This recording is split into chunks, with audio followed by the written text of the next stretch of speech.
All right, welcome back to the Greenhouse Podcast. Today we have some special guests with us. First, we have Jason Mizelle, who is our worship pastor here at Christ Chapel. And then we have Jordan Weatherford, who has been leading worship here for a little bit now. And I'll give each of them a quick second to kind of introduce themselves, share what they want to say. So I'll start with Jason. With me, okay. I've been at Christ Chapel for 5 years, thereabout now. And yeah, like I don't know how far, give me some context to this question. Like, this is going to be fun. We get a bunch of three creatives in the room. There's no telling what we're going to. That's right. Yeah, so married to Juliana, 3 kids, Ella Jewel, Elin, Ava, 11, 7, and 3. So we're in the middle of loving life and all of the dynamics of 3 kids. Let's go. So, Jordan, we've been coming to the church, me and my family, for a little over a year and a half now is what we're creeping in on. And my wife is Mary Ashley, and we have 2 little girls right now, Addison and Daly. Addison's 6, going on 7 or 17 if you know her. And Daly will be 2 in June, and then we've got 1 little one on the way as well. So, yep, Lord's just doing his thing, man. Blessing. Come on. Blessing. Yep. That's awesome. Yeah, so I've got Jason and Jordan here today, and we're just going to kind of talk all things worship and give them kind of an opportunity to share a little bit of just like what worship is like here at Christ Chapel, some of the behind the scenes of what goes into just worship and that entire world. So excited to have you guys here. Thanks for. hey, it's so good to be here. I'm thrilled. Absolutely. Just thrilled man. to be here. Yeah, we'll do our best over here, man. We'll do our best. Make this interesting That's and meaningful. That's right. That's right. That's awesome. All right, so we'll kind of start off with kind of a icebreaker question, you could say. But what were some of the biggest worship music influences, you could say, growing up, and as you were kind of discovering your passion and love for music and all that? Lead us off, Jason. All right, so probably the biggest worship influence is a band called Delirious. Yeah. So like I came on the scene like worship, even understanding or getting immersed into the culture around 98 to 2000. And so about that time there was a band in the UK that was blowing up and kind of made their way into the US. So Martin Smith was the lead singer of that. Yeah. And that would be one. Delirious. What was your favorite song from Delirious? Oh my gosh. History Maker. Okay. It was in the can, I think the name of it. It literally was in a can, but I think that was the name of the record. It was History Maker. Okay. It might have been on the part B, like B-side or something like that. I think it was like a 2-disc CD. It had like 28 songs or something like that. Let's Ridiculous go. song. Let's go. Yeah. Awesome. History Maker. Did You Feel the Mountains Tremble? Classic. That's pretty much the only one I've got on my playlist. Yeah. But, I'm a little delirious to Delirious. I'm not going to lie. I don't think I've ever heard those guys or that group. Man. But I got some goodies over here in the chamber, so we'll keep going. Okay. So you start on that. And then Yeah, Delirious UK influence. And then I guess the first United record had probably come out at that point. So like United, Hillsong United was kind of like just starting to do its thing. So that would have been in there. And then like here in the States, you had Paul Baloche. Oh, yeah. And yeah, so I'd say those are probably like top 3. I mean, Matt Redman, obviously another UK artist, but those were probably pretty heavily influential for me. Nice. Like awesome. as a worship leader growing up. That's awesome. I cut my teeth in worship music in a hymnal book.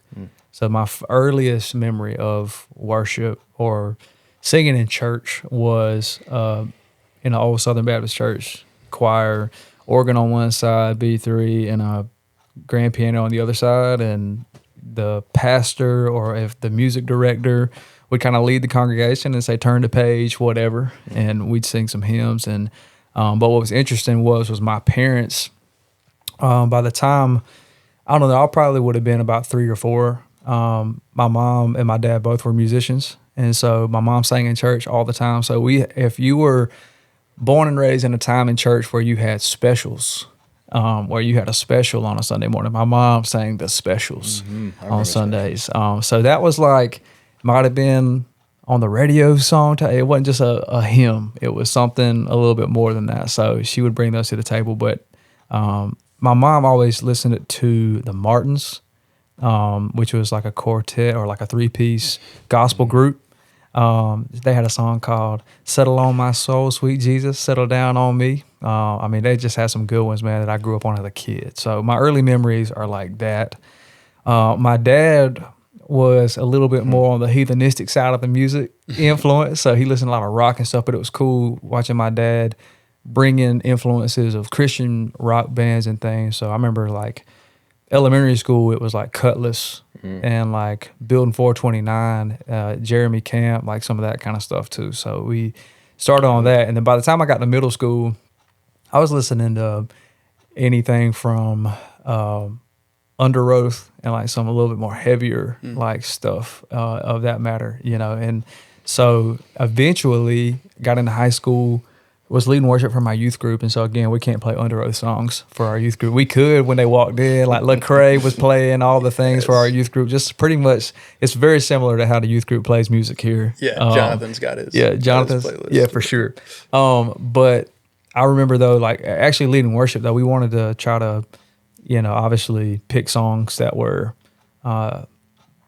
worship centered. And so Passion Records were coming out, Hillsong, United Records, Christian Stanfield. That's a good one. Yeah. You know, those dudes at the time were huge as well. Matt Redman, Paul Belosh, all those were very like similar as well, kind of in the mix. But yeah, I went to a few Passion conferences as a kid in middle school and high school, and it changed the game for me as far as like being able to experience worship on that level of things. But yeah, man, I feel like Passion and Hillsong were pretty like Elevation was coming in on the heels of those things. I feel like later, but yeah, those were some of my influences. Yeah, that's awesome. Was there one like singular moment where you kind of just like realized like, oh, I love worship. I love musicianship. I love leading. I love like, was there like one particular moment, or was it just like you grew up in it, it's all you ever knew, you didn't really have a choice? Yeah, speaking of specials, so that's what I grew up doing, is just singing specials. And so this is really before like worship as we know it, you know, with worship bands and worship artists was really even a thing. So a lot of specials, but at 13 is when I went to a summer camp and saw this guy play guitar, and he was like the evangelist for the week, but he was like a phenomenal acoustic guitar player. And that like lit a passion to go home and pick up guitar and start playing. Yeah. So from that moment at 13 on is whenever I started probably diving into, you know, like worship music. Sure. And so again, kind of a limited database at that point of like of that style of music. But gosh, it's been a minute ago now, you know. So. Yeah. I feel like I recall an audio file circulating around our staff of a special you sang. A young Jason. A young Jason. Come on. It has. I've yet to hear that. I gotta put my ears on. Yeah. We'll see if by the time this episode comes out, Bro, if we can get a snippet of that. Like maybe like my first band put in like right here. And there's evidence of a lot of that right now. there. My parents moved here back in the this past year, and so like with that came all of the you know recordings and stuff, and so the scrapbooks. Yeah, boy, there's a lot of blackmail in that. But, That's right. Well, might have to get a piece of that for this awesome. episode. But That's awesome. how about you, Jordan? You know, I was kind of racking my brain there for a second. I was trying to think of just a definitive moment where maybe I quote unquote got the itch, or like, you know, just fell in love with it. You know, it's interesting. I've had this conversation with Jason some. I come out of growing up in worship music and growing up in church. I mean, you don't really know what it means to lead worship. You don't really know. There's just, I think the initial thing that I fell in love with was the musicality, my love and innate just passion for music was kind of what led me to want to even pursue it in any capacity. Also, where I'm from, there was no like artist like thing happening. I grew up in a town with like 250 people, and my whole family grew up on one road. So the idea of putting out songs and recording songs, I didn't know where to record songs. I didn't know any of that stuff. So church was where if you were going to do music, that's where you got your opportunity to do it. And man, just so many memories started flooding through my brain when you asked the question. Because like my brother and I, we were a year and 10 days apart, played in bands and stuff growing up. And, we would go lead worship for our community of people, like youth groups or revivals and things like that. And so, man, there were some very intense moments, even at an early age for me, where I was given, just by the grace of God only, I was given the opportunity to witness a move of God in such a crazy way at an early age. Which is crazy to think about now, especially to know where my life took me and where I've been, now. And to bring me kind of full circle to where I'm on this podcast with you guys and having this opportunity to lead worship here at church, at Christ Chapel, it's crazy, man, that the Lord's just had his hand in it the whole time. So in a weird way, I don't know of a definitive, like, specific moment. I see God's hand in it throughout the whole thing. Yeah. I can confidently say now that kind of where I sit now, it's like I can only give him the glory for it and just be like, all right, man, like you're doing it, so yeah. That's awesome. Mm-hmm. So cool. All right, I got a couple questions for y'all, and kind of just to give a little context and almost behind the scenes, peek behind the curtain, you could say, for people who maybe aren't familiar with churches and the set lists and all that. Yeah. Just kind of fill us in on like what goes into choosing the songs that we sing on a Sunday, on a Wednesday night. I'm sure there's this tension between the newer songs, the ones you're hearing on the radio and that all the churches are playing, versus some of those more hymns and some of the older classics. Just kind of walk us through what that process looks like.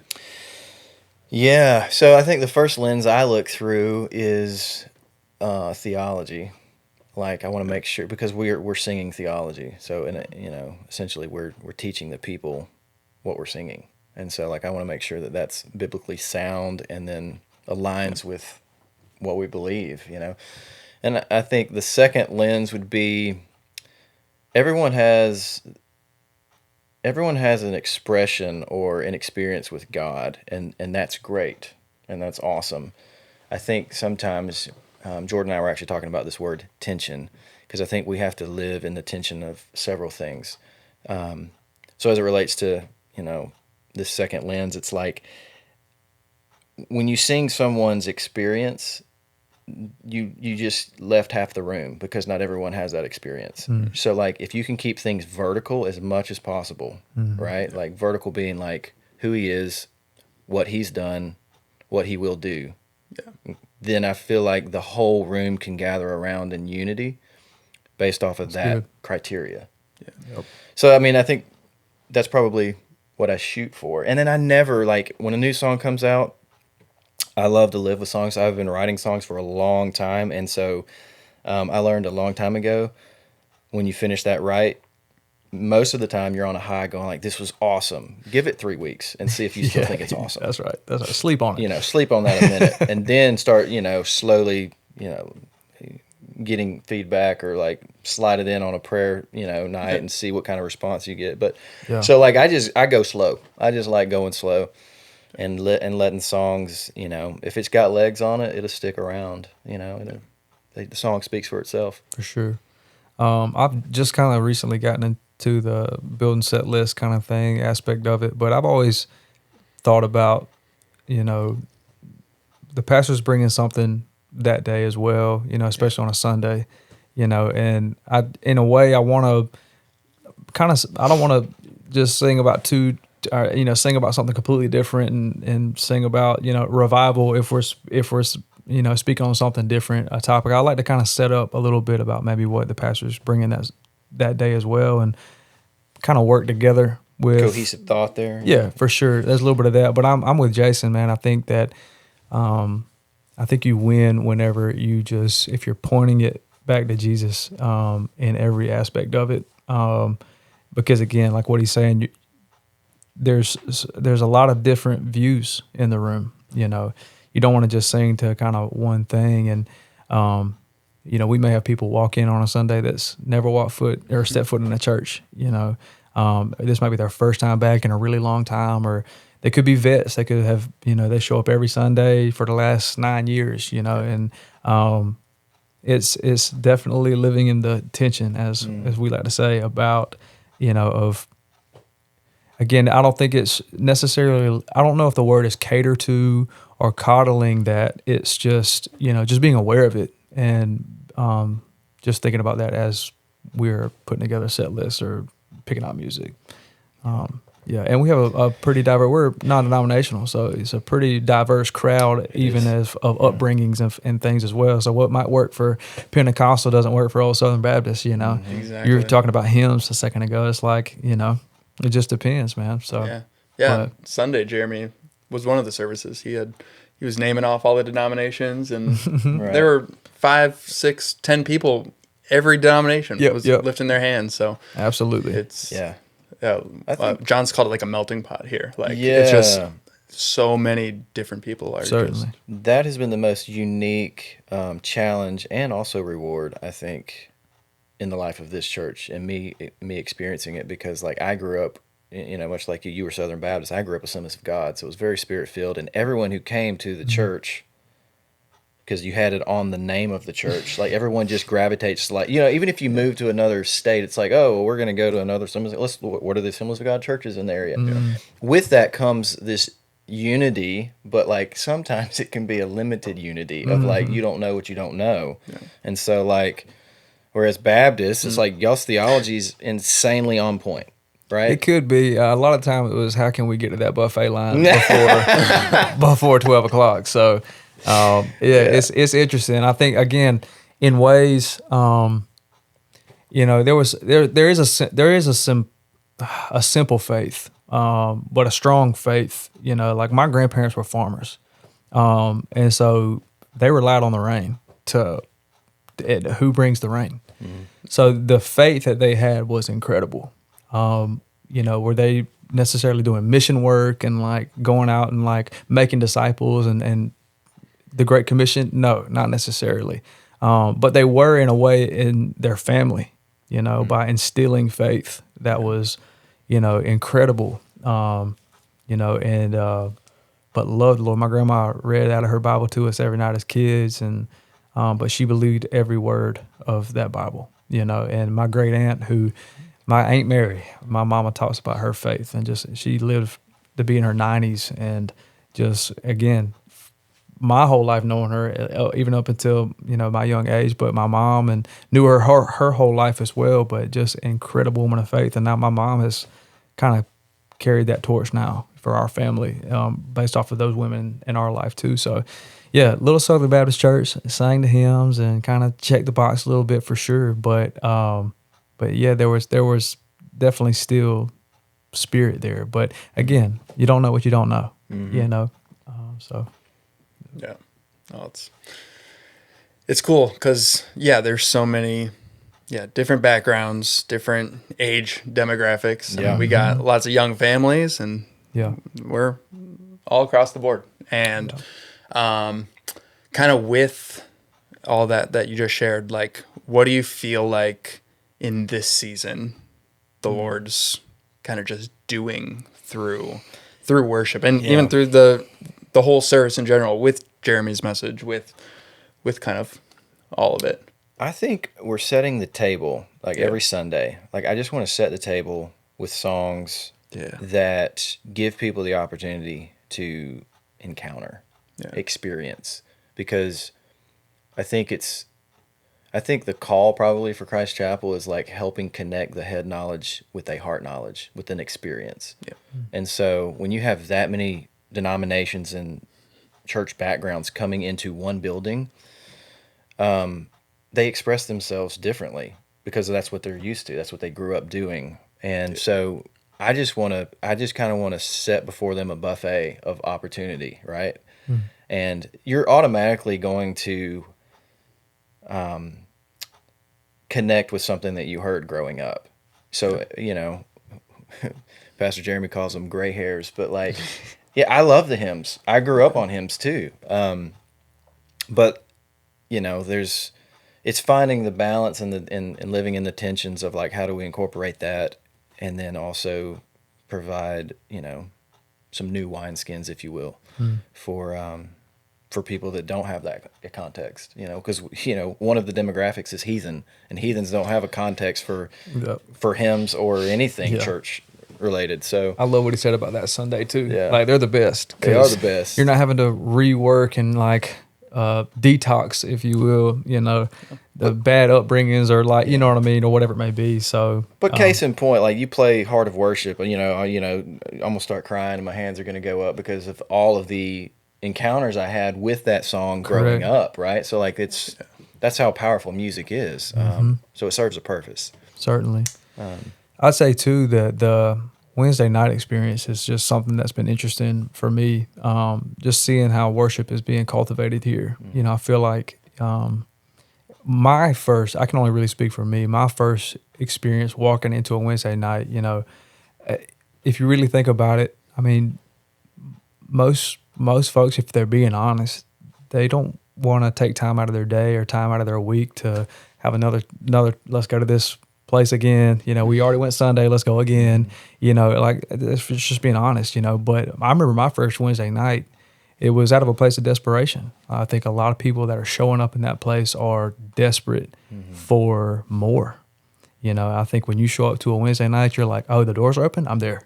Why do you think that way? I think a little bit is from the place, again, just whether you're seeking something out in any facet, whether that's just like, man, I'm experiencing the Lord in my own personal life, and I just want to be surrounded by this community of people. But man, there's a sense of just desperation on that room on a Wednesday night, and it's the worship in that place. Which is so interesting because it's so brought back and like stripped down.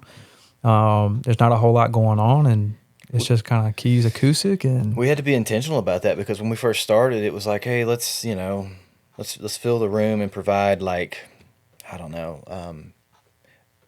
It can get awkward, or to us it can get awkward. So like you want to make sure you have it covered. But like we have found, honestly, the last year, that's like, man, like people, like all we really need is like, this atmosphere of like acoustic and piano and let people go after the Lord. Yeah. So it's not like, music can be a little intense at times. For sure. I will say something that's just been on my mind a lot recently about the worship culture. And again, I can only really speak for what the Lord's kind of speaking into my life. I don't know everybody's specific situation or where they're coming from or where they're at in their life right now. But for me, Jason knows this. Lana, I think you know a little bit about this too. But, I came from a performance background for a while, touring off of an artist career, moving to Nashville, doing that. And, just kind of laid that at the feet of Jesus and just been like, Lord, I just want you to use me in whatever way you see fit. And Sunday, getting that opportunity to lead, the Lord just wrecked me with, it's different, ain't it? Like, this is different. And what's different about it is when you're performing, and playing country music or whatever it may be, like everything's just fun. You're just having a good time. There's no pressure. Yep. But there's nothing like the pressure of worship. I mean, it's weighty. Knowing that you are this place of leadership that we call worship leading. Like what are we leading? And it's people's souls that when I look out into the audience of people, I'm seeing people's souls and what their posture or their external is a reflection of most likely what's kind of going on the internal. And I was speaking with a few guys about this, but Sunday afternoon we do this. My wife signed us up for a little Sunday afternoon small group house kind of get together, and it's like once a month, and I lead worship at that too. So Sunday I did 4 services, and I was exhausted. But when I left church Sunday, I was so exhausted, and I was talking to my wife about it, and I was like, what's the most exhausting is not even the physical. My soul is exhausted because of the weight of what I feel like the Lord has revealed to me about what worship means. And when I'm raising my hands, or when I'm we notice some people in our congregation who might fall on their face or on their knees or whatever it may be. It's like that is a direct reflection of their testimony of what God is doing in their life, and that's where worship starts. And so going into this little small group on Sunday afternoon, I just was telling Mary Ashley on the way, I was like, before I even play a chord or sing a lyric, I was like, I'm just going to ask the question, like, what does worship mean? There's no right or wrong answer. It's just, I'm just curious to get if you ask 100 people, you get 100 different answers. But it's this idea of, one person said, it's worthy. He's worthy of our worship. Another person said it's a heart posture thing. Another person referred to David and his dancing and exuberant worship. And, none of those are wrong answers, but my question was, who are you worshiping? And what are you worshiping for? And I was like, as we sing these songs, I just, challenge you to think back on moments in your life that whether you've had this experience or not. And Jeremy said it's Sunday, and I wrote this down in my journal because it was so good. But essentially, when Jeremy goes, he's like, should I say this or not? I'm like, yes, dude, say it, say what needs to be said. But it was, you're either immature or lacking faith if God's goodness is contingent upon your circumstances. And it's just this, man, that's so true to the point of worship, because either you haven't had the experience yet because you're still hanging on to you, and you haven't fully surrendered, or you're worshiping something else. And it was just interesting, man, of just Sunday, played those 2 songs after kind of like setting that tone a little bit, just asking that question. And there was this moment at the end of that last song where I just kind of plucked on the guitar, and I had my eyes closed because I'd been singing. And when I opened my eyes, people were crying. It was quiet. It was just still. And there was this awkward little tension of like, what's next? That's worship. Worship to me is this moment of still, just be still. And like we can raise our hands and we can sing and we lift our praises. But then for Jesus to enter in, like, this, he's often referred to as like a whisper, like the Spirit whispers. It's like, then you got to be quiet, and you just got to like let him ride in on our praises, but there has to be that moment of just like, okay, we've sang, we've called his name, we want you. This is where we want you now. Like, let him work.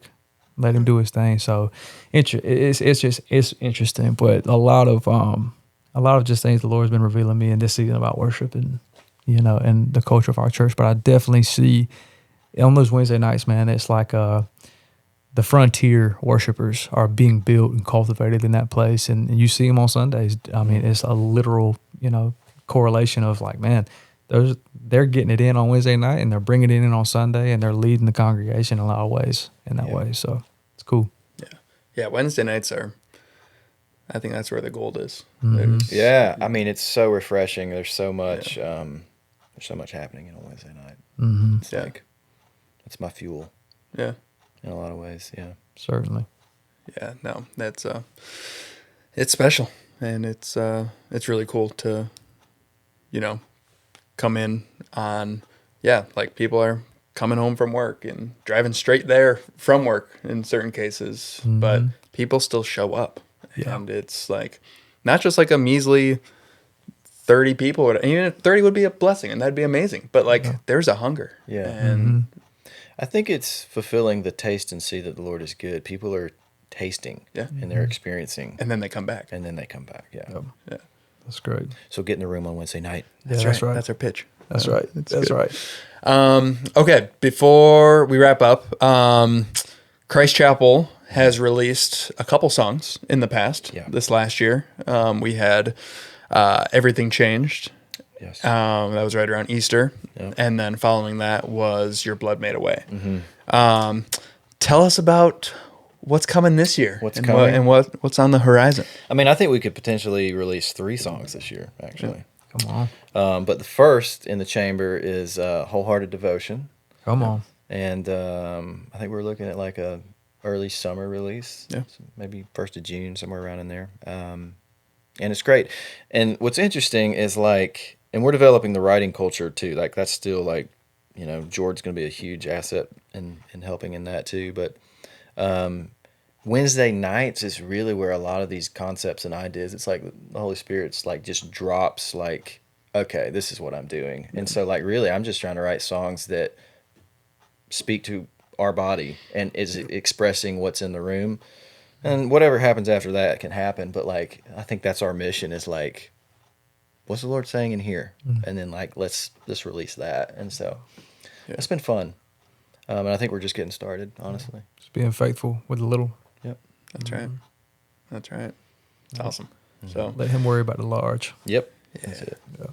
yeah, well, Wholehearted Devotion will be coming sometime in the next couple months. So keep an eye out for that. But you guys have any closing thoughts before we? I don't think so. It's been fun. You guys are awesome. Shout out Landon. Landon. Yeah. Ripping these podcasts, doing all the things. You can put a little applause, little sound right It's there. a good time. Yeah, I'm not gonna do that, but I appreciate that. I appreciate that. But Sure. No, we'll have to do this again soon. And next time, I'd love to even like get to hear like each of your stories, and even just like the bigger story of how you ended up at Christ Chapel and. Be a longer pod. Exactly.